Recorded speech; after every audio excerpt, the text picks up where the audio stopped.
Hello students 3 chapter जो है हमने अपने अकाउंटिंग के वो कंप्लीट कर लिए हैं। आज जो नेक्स्ट चैप्टर अपना स्टार्ट करने वाले हैं वो है हमारा next chapter basis of accounting. देखिए स्टूडेंट, बहुत शॉर्ट एंड स्वीट सा चैप्टर है बट बहुत इंपॉर्टेंट चैप्टर है। भले ही बहुत छोटा सा चैप्टर लेकिन बहुत इंपॉर्टेंट रखता है ये चैप्टर है हमारा बेसिस ऑफ अकाउंटिंग। जैसा कि नाम से पता चल रहा है, बेसिस ऑफ अकाउंटिंग, यानी अकाउंटिंग के अंदर जो भी ट्रांजेक्शन रिकॉर्ड किए जाते हैं वो पर्टिकुलर किसी एक बेस पर रिकॉर्ड किए जाते हैं। किसी चीज को बेस मान करके फिर अकाउंटिंग के अंदर ट्रांजेक्शन को रिकॉर्ड किया जाता है।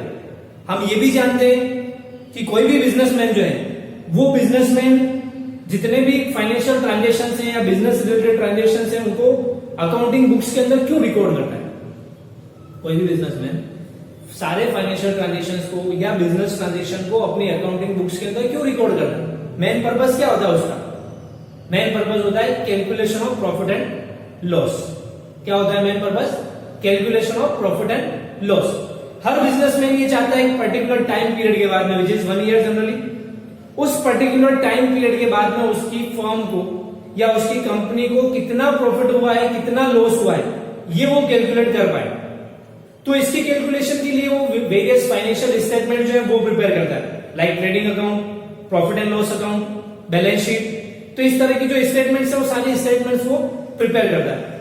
तो स्टूडेंट, ये जो सारी स्टेटमेंट्स प्रिपेयर की जाती है, जो फाइनेंशियल स्टेटमेंट्स प्रिपेयर की जाती है, वो फाइनेंशियल स्टेटमेंट जो प्रिपेयर की जाती है उनके लिए कोई पर्टिकुलर बेस होता है। उन्हीं को कहा जाता है बेसिस ऑफ अकाउंटिंग। यानी फाइनेंशियल स्टेटमेंट्स प्रिपेयर करने के लिए जिन बेसिस को फॉलो किया जाता है वो बेसिस कहलाते हैं अकाउंटिंग बेसिस या basis of accounting.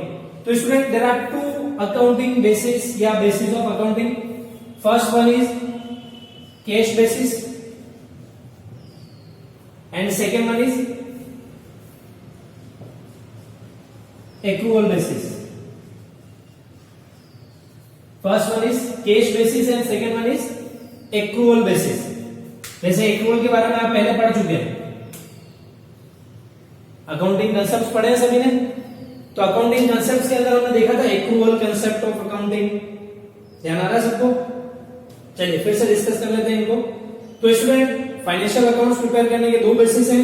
First one is cash basis, second one is accrual basis. जैसा इनका नाम है वैसे ही इनके फीचर्स भी हैं, वैसे ही इनका वर्क भी है। जैसे अगर हम बात करें सबसे पहले कैश बेसिस की, तो नाम से ही पता चल रहा है कैश बेसिस, यानी ट्रांजेक्शन को इसमें किसके बेस पर रिकॉर्ड किया जाता है? कैश के बेस पर। It means according to the cash basis transactions like income and expenses are recorded when cash is received और cash is paid for that income और एक्सपेंसेस। मेरा कहने का मतलब ये है, कैश बेसिस को जब फॉलो किया जाता है तो उस कैश बेसिस के अकॉर्डिंग अकाउंटिंग बुक्स के अंदर ट्रांजेक्शन को कब लिखा जाता है? जब या तो आपके पास कैश आ गया हो या फिर आपने कैश का पेमेंट कर दिया हो। यानी जब आपको इनकम जो है वो रिसीव हो जाए और एक्सपेंसेस का आप पेमेंट कर दो, उस समय ट्रांजेक्शंस को रिकॉर्ड किया जाता है, उससे पहले या उसके बाद में रिकॉर्ड नहीं किया जाता है। समझ में आ रहा है सबको? तो कैश बेसिस में क्या होता है, ट्रांजेक्शन को कब रिकॉर्ड किया जाता है? व्हेन पेमेंट मेड और रिसीव। जब या तो आपको पेमेंट रिसीव हो चुका हो या आपने पेमेंट कर दिया हो, उन दोनों केसेस के अंदर ट्रांजेक्शंस को रिकॉर्ड किया जाता है। और स्टूडेंट, इसके बेस पर जो मेन जो बुक रिकॉर्ड की जाती है वो बुक कहलाती है आपकी कैश बुक। कौन सी book? Cash book. Cash basis पर केवल एक ही बुक जो है वो मेंटेन होती है, वो होती है कैश बुक। और कैश बुक के अंदर ट्रांजेक्शन को तभी लिखा जाता है जब आपको या तो एक्चुअली में कैश रिसीव हो गया हो या एक्चुअली में आपने कैश का पेमेंट कर दिया हो, तभी ट्रांजेक्शंस को रिकॉर्ड किया जाता है। तो ये कहलाता है आपका cash basis. I think cash basis समझ में आ गया सबको? क्या होता है इसमें? ट्रांजेक्शन को कब रिकॉर्ड किया जाता है? जब या तो आपको एक्चुअली में कैश रिसीव हो चुका हो या आपने कैश का पेमेंट कर दिया हो, यानी इनकम रिसीव हो चुकी हो और एक्सपेंसेस का पेमेंट कर दिया गया हो। अब अगर स्टूडेंट हम इसके कुछ एडवांटेजेस देखें, कैश बेसिस के अगर हम कुछ एडवांटेजेस देखें तो आपके हिसाब से एडवांटेजेस क्या होंगे कैश बेसिस के? या हम अकाउंटिंग बुक्स के अंदर जब ट्रांजेक्शन को रिकॉर्ड करते हैं on the basis of cash basis, तो उसके एडवांटेजेस क्या है? सबसे पहला एडवांटेज है तो सबसे इजी मेथड। क्या है सबसे पहला एडवांटेजेस? सबसे इजी बेसिस है, सबसे इजी मेथड जिसके अंदर कोई लोड करने की जरूरत नहीं अपने को केवल क्या करना है, ये देखना है कि कैश आया है या कैश गया है। तो जब कैश आ रहा है तब रिकॉर्ड कर लो, जब कैश जा रहा है तब रिकॉर्ड कर लो। इसमें किसी भी टाइप का कोई एडजस्टमेंट करने की रिक्वायरमेंट हमारे को नहीं रहती। तो सेकेंड एडवांटेज हो जाएगा, there is no need to do any adjustments like accrued income, unearned income, prepaid expenses, outstanding expenses, इस टाइप के कोई भी एडजस्टमेंट इसके अंदर नहीं होते हैं। तो फर्स्ट एडवांटेज तो क्या बहुत इजी है। सेकेंड, इसके अंदर किसी तरह के कोई एडजस्टमेंट्स करने की रिक्वायरमेंट हमारे को नहीं रहती है। थर्ड स्टूडेंट, एक एडवांटेज इसका ये है कैश बेसिस का कि ये कैश बेसिस केवल उन्हीं ऑर्गेनाइजेशंस के अंदर फॉलो किया जा सकता है जहां पर मैक्सिमम ट्रांजैक्शन कैश में हो रहा हो या सारे ट्रांजैक्शन जो कैश में हो रहा हो। क्या बेनिफिट है? उन ऑर्गेनाइजेशन के लिए सबसे बेस्ट है जिन ऑर्गेनाइजेशन के अंदर मैक्सिमम ट्रांजैक्शन या सारे ट्रांजैक्शन जो है कैश के थ्रू होते हो, उनके लिए सबसे अच्छा है ये। क्लियर? ये तो हो गए इसके कुछ एडवांटेजेस। अगर हम फिर बात करें इनके डिसएडवांटेजेस की,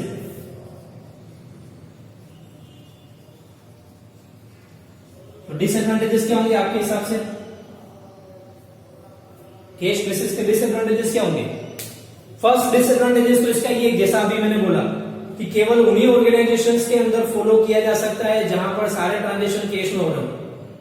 तो उन ऑर्गेनाइजेशन के लिए ये सही नहीं है जिन ऑर्गेनाइजेशन के अंदर ट्रांजैक्शंस क्रेडिट पर होते हो या गुड्स आपने आज सेल किया, अमाउंट कभी और रिसीव होगा आपको, तो उन ऑर्गेनाइजेशन के लिए ये बेटर नहीं है। First disadvantages.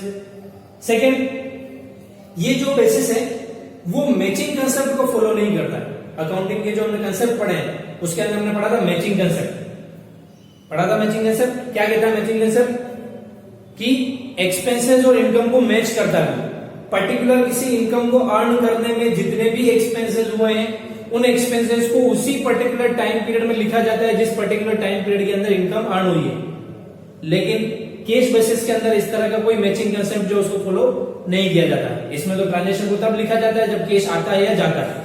अब वो कैश पिछले किसी ट्रांजैक्शन से रिलेटेड था या नेक्स्ट आने वाले किसी ट्रांजैक्शन से रिलेटेड है, ये चीज इसके अंदर नहीं देखी जाती। तो फर्स्ट चीज हो गई।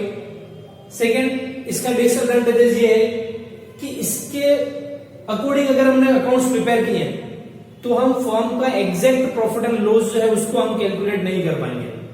क्या? अगर हम कैश बेसिस के अकॉर्डिंग अकाउंट्स मेंटेन करते हैं, फाइनेंशियल ट्रांजैक्शन प्रिपेयर करते हैं, तो हम फर्म का या कंपनी का जो एग्जैक्ट प्रॉफिट एंड लॉस है उसको हम कैलकुलेट नहीं कर पाएंगे। क्योंकि हम जानते हैं आजकल जो बिजनेस है वो मैक्सिमम बिजनेस क्रेडिट पर चलता है। मैक्सिमम बिजनेस क्रेडिट पर चलता है। बहुत कम ट्रांजैक्शन जो होते हैं वो हैंड टू हैंड कैश में आ रहे होते हैं। तो इस वजह से हम जो प्रॉफिट लॉस कैलकुलेट करेंगे वो प्रॉफिट लॉस हमारा एग्जैक्ट नहीं होगा। तो फर्म की जो फाइनेंशियल पोजीशन है या प्रॉफिटेबिलिटी कंडीशन है उसको हम एग्जैक्टली शो नहीं कर पाएंगे। ये हो गया एक और डिसएडवांटेज इसका। और अगर डिसएडवांटेजेस की बात करें स्टूडेंट, तो कंपनी एक्ट 2013 के जो नॉर्म्स हैं, कंपनी एक्ट 2013 जो अमेंडमेंट हुआ था, पहले कंपनी एक्ट 1956 चलता था, उसमें अमेंडमेंट के बाद में कंपनी एक्ट 2013 आ गया। तो उसके जो नॉर्म्स हैं उन नॉर्म्स को भी कैश बेसिस जो फॉलो नहीं करता है। तो जैसा मैंने पहले ही कह दिया कि ये आपकी एग्जैक्ट फाइनेंशियल पोजीशन या प्रॉफिटेबिलिटी कंडीशन को शो नहीं कर पाता है। तो इस वजह से ये इसके डिसएडवांटेजेस हो जाएंगे। तो आई थिंक आपको कैश बेसिस समझ में आ गया होगा। एडवांटेजेस क्या है, डिसएडवांटेजेस क्या है वो भी समझ में आ गया। क्लियर है सभी को कैश बेसिस? चलिए, अब कैश बेसिस कंप्लीट होने के बाद में हमारा जो सेकेंड बेसिस आता है वो है हमारा एक्रूअल बेसिस ऑफ अकाउंटिंग। सबसे इंपॉर्टेंट बेसिस ऑफ अकाउंटिंग जो है वो है आपका एक्रूअल बेसिस। और फाइनेंशियल ट्रांजैक्शन जितने भी प्रिपेयर किए जाते हैं वो सारे एक्रूअल बेसिस पर ही प्रिपेयर किए जाते हैं। एक्रूअल बेसिस आपने पढ़ा हुआ है पहले। क्या होता है इसमें? ट्रांजैक्शंस को कब लिखा जाता है? जिस ईयर से वो रिलेटेड होते हैं। इसमें ये नहीं लिखा जाता है कि ट्रांजैक्शन कैश रिसीव कब हुआ है या कैश का पेमेंट कब हुआ है। अगर हम बात करें एक्रूअल कंसेप्ट की, एक्रूअल कंसेप्ट क्या कहता है? According to the accrual concept, the transactions are recorded in that particular year from which it relates, whether the payment is made for that or not or whether the payment is received or not। चाहे आपको cash receive हो गया है, नहीं हुआ है, आपने payment कर दिया है नहीं किया है इससे कोई मतलब नहीं है। ट्रांजेक्शन को उसी पर्टिकुलर टाइम पीरियड के अंदर लिखा जाएगा या उसी फाइनेंशियल ईयर के अंदर लिखा जाएगा जिससे वो रिलेटेड है। यानी अगर मार्च की सैलरी है तो मार्च में ही लिखनी है, भले ही आपने उसका पेमेंट अप्रैल में किया हो, मई में किया हो, जून में किया हो, कभी भी किया हो, लिखना किसमें, जिस मंथ से वो सैलरी रिलेटेड थी उस मंथ के अंदर। तो ये होता है आपका एक्रूअल बेसिस। तो इसमें रिसिप्ट यानी आपकी जो इनकम होती है उन इनकम को कब लिखा जाता है, when they earn or accrued.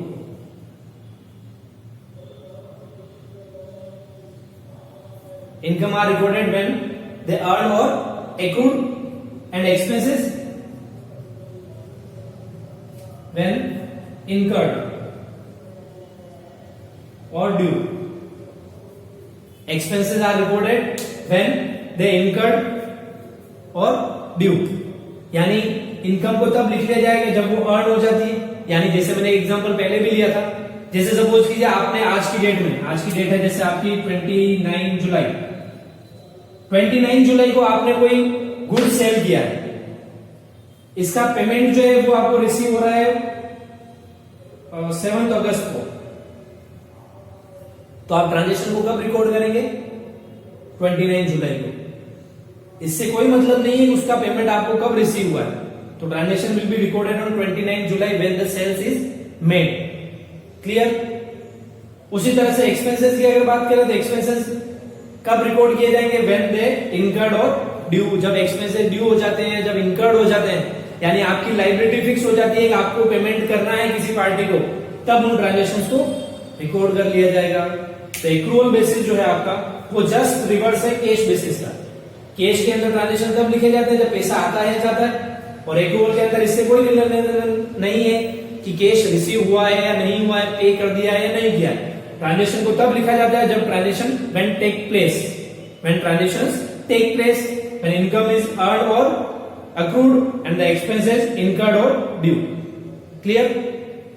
अब हम बात करें इसके एडवांटेजेस की।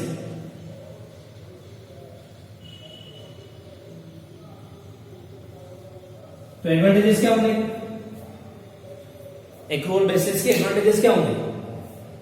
जैसे उसमें एडवांटेजेस था वो बहुत सिंपल मेथड था, तो इसमें क्या होगा, ये एक साइंटिफिक मेथड है। क्या है, साइंटिफिक मेथड है। जैसा मैंने आपने दो अकाउंटिंग के सिस्टम्स पढ़े थे, सिंगल एंट्री सिस्टम और डबल एंट्री सिस्टम, और मैंने बताया था डबल एंट्री सिस्टम जो है वो साइंटिफिक सिस्टम ऑफ अकाउंटिंग कहलाता है, कंप्लीट सिस्टम ऑफ अकाउंटिंग कहलाता है।